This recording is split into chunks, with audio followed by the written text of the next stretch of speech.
Good morning on this last Sunday, rainy Sunday of April. Today, Annette Lovell, Vic Allen, and I, Molly Brinkerhoff, I'm the worship associate. We are all bringing the service to you today. So welcome. What you bring, who you are, enriches us all. We say welcome to your joy, your hope, your pride. We say welcome to your grief, your fear, your anger, and the parts of you that are not yet ready to be seen and heard. Welcome to them as well. We are a people of faith in our expansive welcome, faith in our ability to grow, faith in the precious gift of our truths, faith in the promise of trying, learning, changing. Faith in our capacity to know ourselves and each other ever deeply. So welcome to you who are human. Welcome to you who are loved, who love and are loved.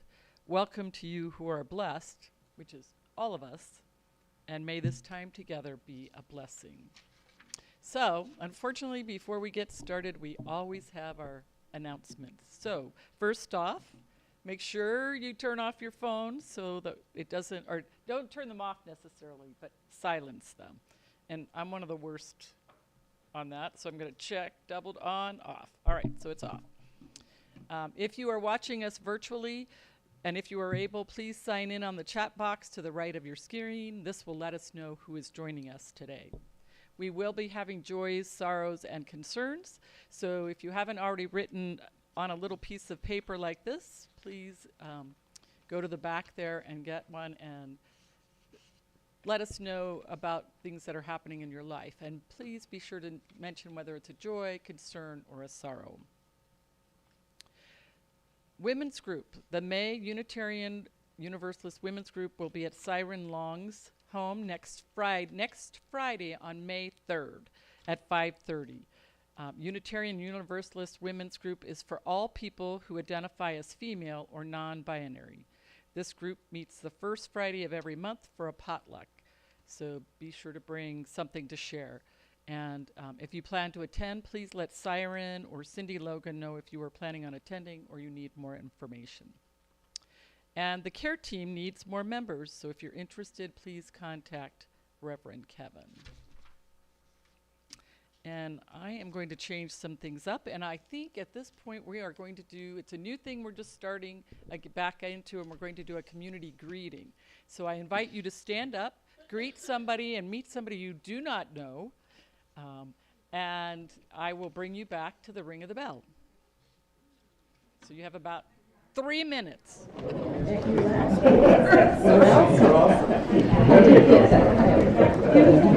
morning. Good to see you. How are you doing this morning, Ron? Good morning again. Oh, thank you. Good morning.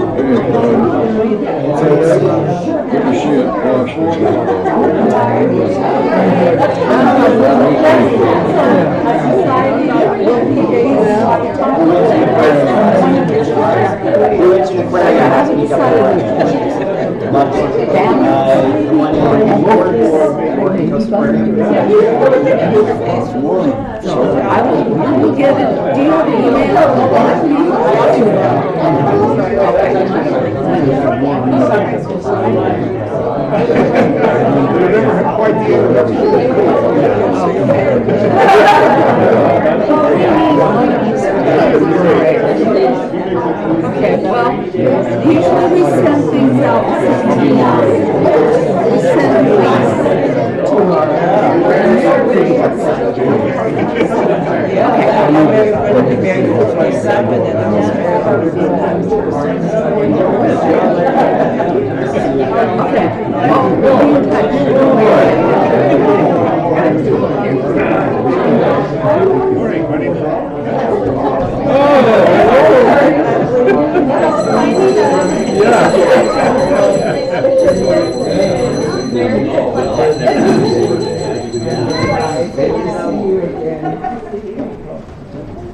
So please settle yourselves, relax, take several deep breaths, And I'm going to ring our bell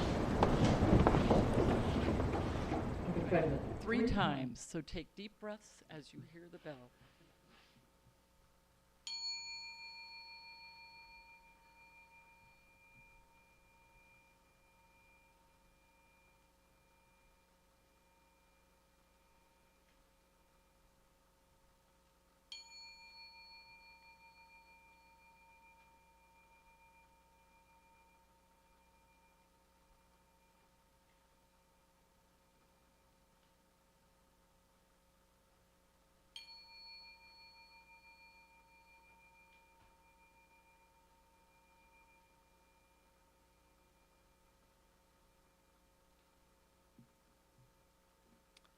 And we will begin our service with our prelude.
Very pretty. Our covenant, along with our 7 Unitarian Universalist principles, is our guide to how our congregation will relate to each other and the world. As I read our church covenant for us all, please recite it with me. Love is the spirit of this community, and service its law. This is our great covenant, to dwell together in peace, to seek the truth and love, and to help one another. And we will now be lighting our chalice. This is a long tradition in the Unitarian Universalist congregations. No, we are not alone. Unitarian Universalists all over in our time zone are lighting their candles as well. And today's chalice lighting is by Julianne Lepp. We seek our place in the world and the answers to our heart's deep questions. As we seek, may our hearts be open to unexpected answers. May the light of our chalice remind us that this is a community of warmth, of wisdom, and welcoming of multiple truths. And please join me in singing hymn number 360, Here We Have Gathered.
Replace justice, resignation replace equity, and pity replace compassion, our human relations are diminished.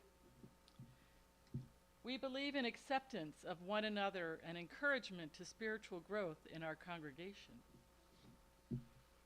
How do I withhold acceptance? Do my fears stunt our congregation's growth? When next I hesitate, can I extend my hand instead? We believe in a free and responsible search for truth and meaning. How much more will I learn if we share our search with travelers who set a different pace, see from a different perspective, or understand from a different wisdom? We believe in the right of conscience and the use of the democratic process within the congregation and in society at large. For all who have a voice, we need many ways of expression, and we need many ways to listen. We believe in the goal of world community with peace, liberty, and justice for all. Just as peace means no violence, and liberty means no oppression, and justice means no prejudice, all means no exceptions. And we believe in respect for the interdependent web of all existence, of which we are a part. We gain strength from the support of others, and we grow stronger as we support others. Together we can weave our values into an ever stronger web of existence.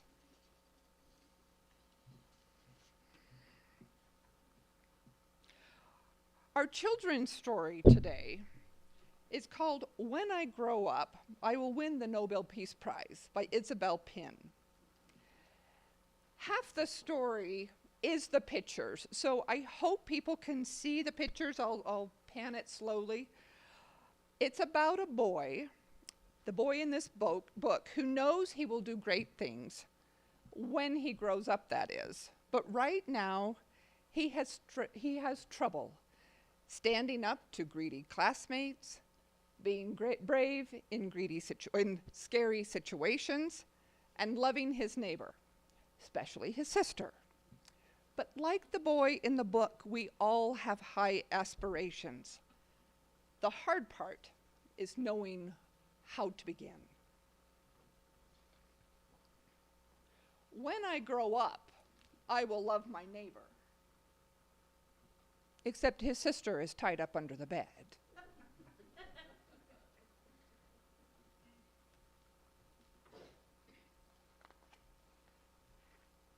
I will create peace in the world and among all people. Not very peaceful.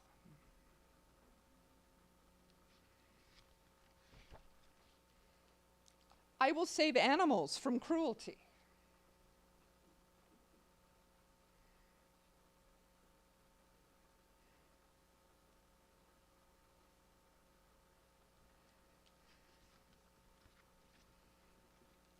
I will share with the poor and the unfortunate.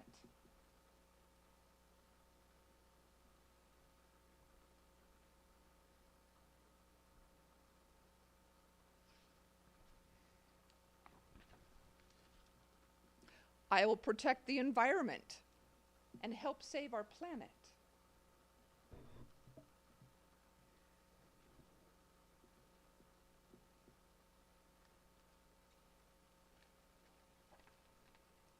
I will not tolerate injustice or greed.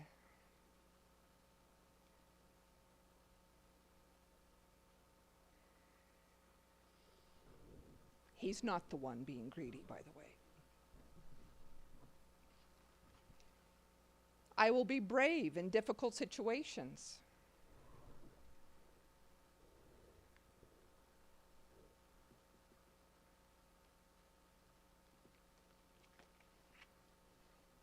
I will achieve great things, and the most distinguished people in the world will give me the Nobel Peace Prize.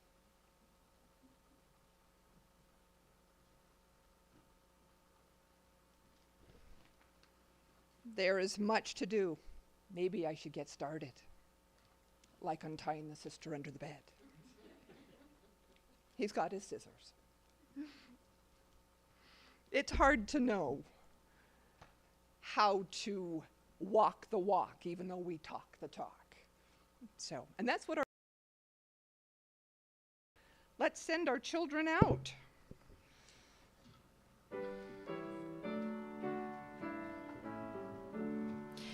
As we leave this friendly place, love give light to every face.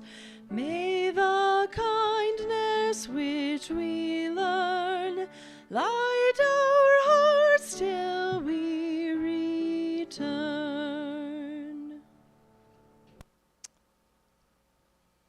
So this is a very special time in our congregation where each of us has an opportunity to share major events in our lives, our joys, our concerns, and our sorrows, so we can all be uplifted by our UU community. So as I read out a joy, sorrow, or concern, Annette will light a candle. Okay, so to start with, from Victoria, she has a joy. It's very chilly, but the daffodils and tulips love the cool temperatures. I want to read the one I have online first, actually. From Amanda Romer. She has a picture here of tornadoes in Oklahoma. And she says, I have eternal gratitude that all my family and friends were safe after the Omaha tornadoes on Friday. And you can't really see this, but it's pretty doggone dark and menacing. So we light a candle and hope they stay safe. From Ron Goyne, a joy. The Idaho Falls Symphony has amazed us again. Last night we were treated to an introduction to a fascinating, complex symphony, which took a fascinating story, told a fascinating story, and it was amazing. Victoria, again, a joy.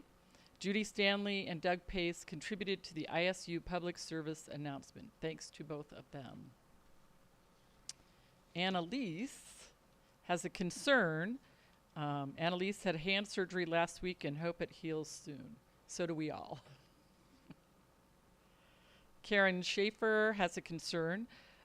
Today is the last day to support the open primaries, citizens initiative, so check with her afterwards if you haven't signed one of the petitions. We are showing good supports and have 20 districts and about 90,000 signatures, which is great. And this is from Victoria. We have a jade. She trimmed up the jade plant here, and if anybody would like starters, take as many as you like. There's 4 large cuttings and 3 smaller ones. Please take them. And are there any more? All right, so we will light one more candle for all those joys, concerns, and sorrows we are not yet ready to share.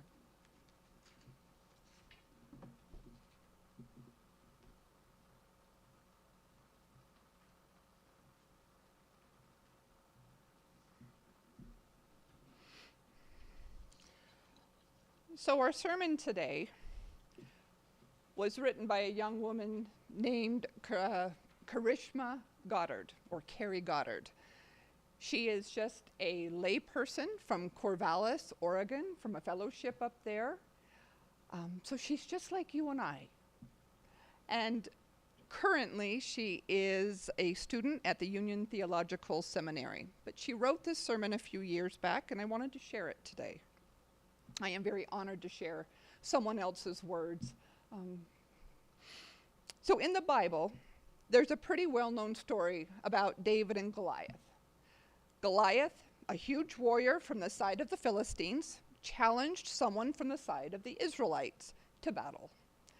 David was chosen, and he knew that even with all the armor in the world, he would not be able to stand against Goliath by strength alone. So he took his staff, he picked up 5 small stones, and he put them in a bag along with his sling. As he approached Goliath, David took the stones and slung them at him, striking him in the forehead and knocking him out. I'm sure many of you are familiar with this story.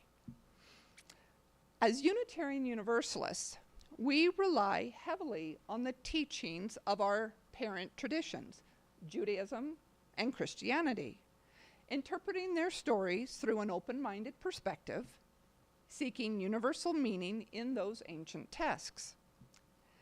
In the centuries in which our faith has expanded outside the boundaries of Judeo-Christianity, we've also expanded what we draw our inspirations from. Universalism is now sometimes interpreted to mean that we draw a universal meaning from all religious traditions. As Reverend Leslie Takahashi says, they teach us to believe the teachings of Jesus or Buddha, to believe in human potential or a power beyond a single will, but life embraces multiple truths and speaks to both. We draw many of our rituals from paganism, focusing on how to embody our faith, live fully as our best selves, and respect the earth and her people. Buddhism teaches us to be mindful, disciplined, and present in the moment, focusing on our actions and intentions to make the world better. Feminist and liberation theologies from various religious traditions remind us that we are a prophetic faith, that we are not complacent in the face of change, but rather pushing forward our comfort to challenge the status quo and our role in oppression. But what about Unitarian Universalism? What do we believe? A connection that we miss a lot of the time when we draw from other religions is how those truths become our truths. So how can the story of David and Goliath, a story from one of the many sacred texts, be interpreted in Unitarian Universalism? So James Luther Adams, a Unitarian minister and a 20th century theologian, used the story of David and Goliath and the 5 smooth stones that David carried to articulate 5 smooth stones of liberal religion. The belief about what it means to practice faith in a responsible, progressive way, because although as far as religion goes, we are for sure in the minority, but we can still have a big impact on the world. If I recall, Reverend Kevin just a few weeks ago was talking about the percentage of how we fit in religions, and it was what, 2-3%? So yes, we are a minority. But UUism isn't the only liberal religion, and many beliefs that we hold are held by many. So where does our theology lie? What can we point to when asked not only what we believe, but what is the bedrock of our faith?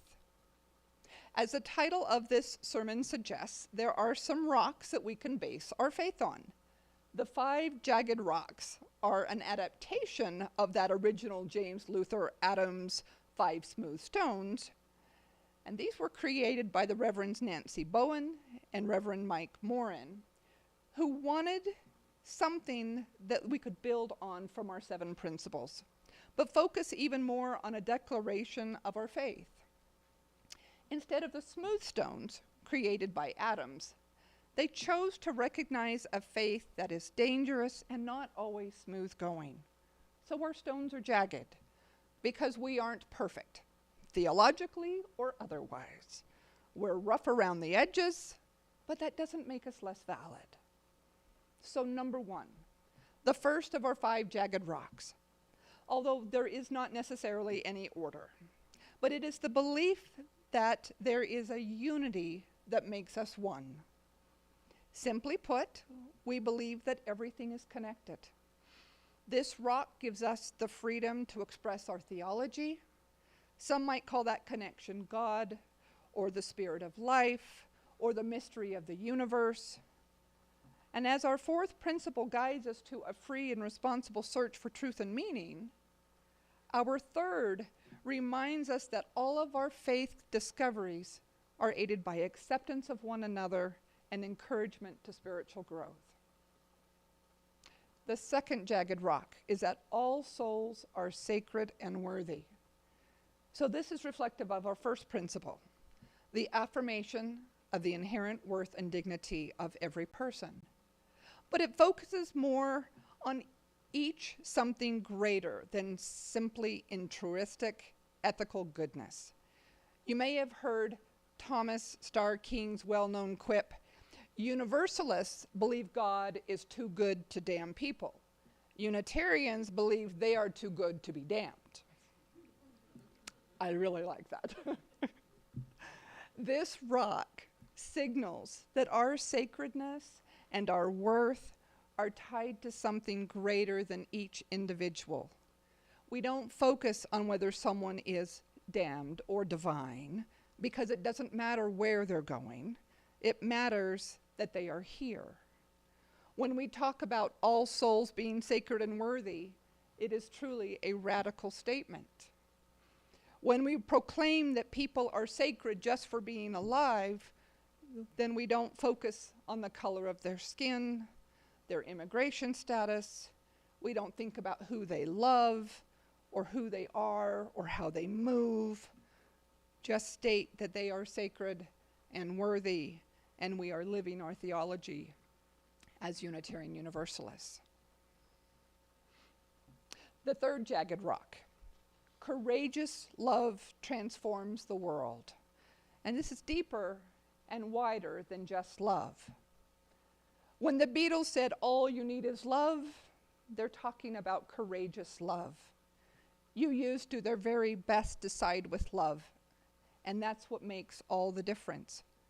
Even though we have fallen short many, many times, we Unitarian Universalists keep trying.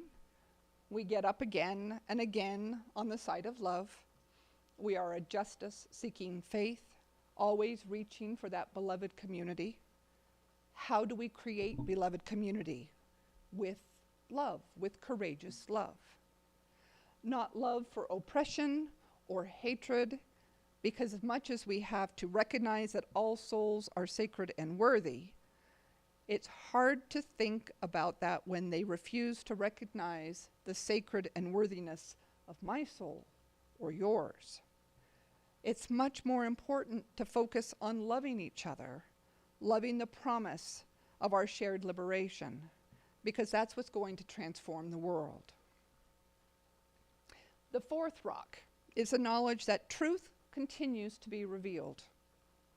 Our revelation is not sealed. What we believe as a faith community has changed throughout history and will continue to change. Ours is one of the most transformative faiths, because instead of being defined by one set creed, we are defined by how we choose to be in covenant with one another. And that covenant can change and will change and has changed over time. Our principles, one of the most formative parts of Unitarian Universalism, were only adopted in 1960. In fact, the seventh principle about the interdependent web of existence was only adopted in 1985. And science, one of our 6 sources, teaches us that we always have more to learn about life, the universe, and ourselves. As a species, we are always discovering, always adjusting our hypothesis, and changing our realities. This is true for what we know of ourselves and the world, so why should it not be true of our faith? Freedom and tolerance have been central to our tradition, at least since the Reformation. But we can wonder if the many famous Unitarians and Universalists we claim as our ancestors would claim us too. If they made it through a service, they would certainly be shocked to learn at coffee hour that a solid proportion of the congregants here don't even believe in God. But so is the journey of our faith, ever changing, ever growing. As Universalist Edwin Markham once wrote, he drew a circle to shut me out, heretic, rebel, a thing to flout. But love and I had the wit to win. We drew a circle and took him in. As the Unitarian and the Universalist merge showed us, our faith and its beliefs are appealing to many. If we can keep growing our circle, catching those at the margins and holding them close, revealing truth as we discover it, our love and our faith can only get stronger. Number 5, salvation in this life. This comes from our Universalist roots, and it might be the most jagged, or most radical jagged rock of them all. While most of our faiths believe in an afterlife, as Unitarian Universalists as a whole, we understand that not one belief is guaranteed to be true. Each person can still have their own truth. But what's more important to us than what happens after we die is how we live. Maybe we go to heaven, or are reborn, or cease to exist. Maybe our fate is predetermined, or maybe our actions add up to determine whether we make it to the good place. But what can we do now? What can we do to make the world a better place? Not because of some future reward, but because our lives now depend on it. Because our liberation is tied up in one another's. Because we are connected. And when one of us is in pain, we are all in pain. Because none of us are free until all of us are free. There is no salvation for us in this life unless it is for all of us. We have to gather the light together. That is the promise of beloved community. In 1790, when the Universalist Convention in Philadelphia adopted an anti-slavery resolution proposed by Benjamin Rush, who signed the Declaration of Independence, they were fighting for salvation in this life. When American Unitarians traveled to Europe and risked their lives to help Jews and other refugees escaping the Nazis, they were fighting for salvation in this life. When Reverends James Reeves and Viola Liuzzu were killed in Selma after traveling there for the civil rights movement, they were fighting for salvation in this life. And today, as Unitarian Universalist congregations around the country vote to provide sanctuary for undocumented immigrants, and you use travel to the southern border to protest and bear witness, we are fighting for salvation in this life. The Reverend Sophia Bendecourt reminds us we are in control of what we do with our daily living. If we, each one of us, represent a missing remnant in the fabric of our collective future, then together we can lean into a possibility that we have yet to fully experience in human history, a collective wholeness, an unassailable good. So immerse yourself unapologetically in what it means to be a Unitarian Universalist in these days.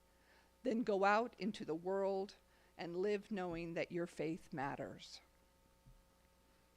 So there have been many, many times in our history and today where we have not done the right thing, where we have forgotten about what we're working towards, like the young boy in the story today. But Unitarian Universalist minister, actually it was just a Unitarian minister, Theodore Parker, said it best when he said, "Look at the facts in the world. You see a continual and progressive triumph of the right. You see, oh, I do not pretend to understand the moral universe. The arc is a long one. My eye reaches but little ways. I cannot calculate the curve and complete the figure by the experience of sight. I can divine it by conscience, but from what I see, I am sure it bends towards justice." And it bends that way because there are people who are bending it towards justice because it is our duty to help heal the world, to fight for salvation in this life. We are a community of thinkers and seekers. We are heretics, the word coming from the Greek to choose.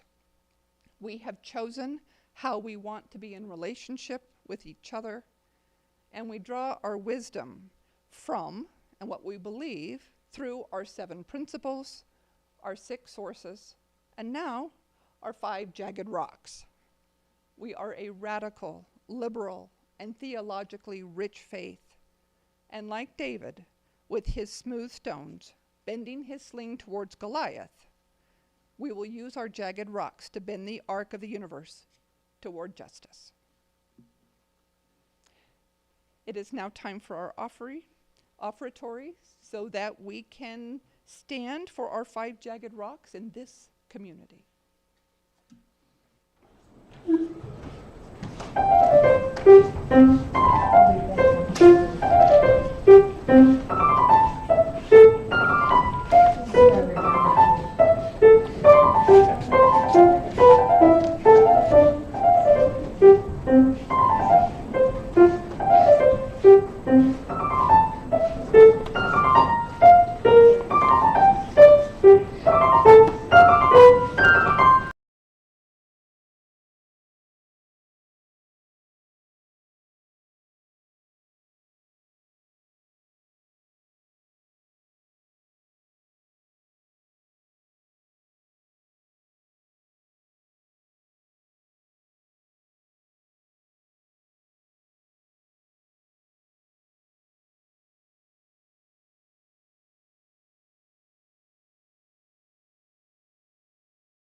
have to say.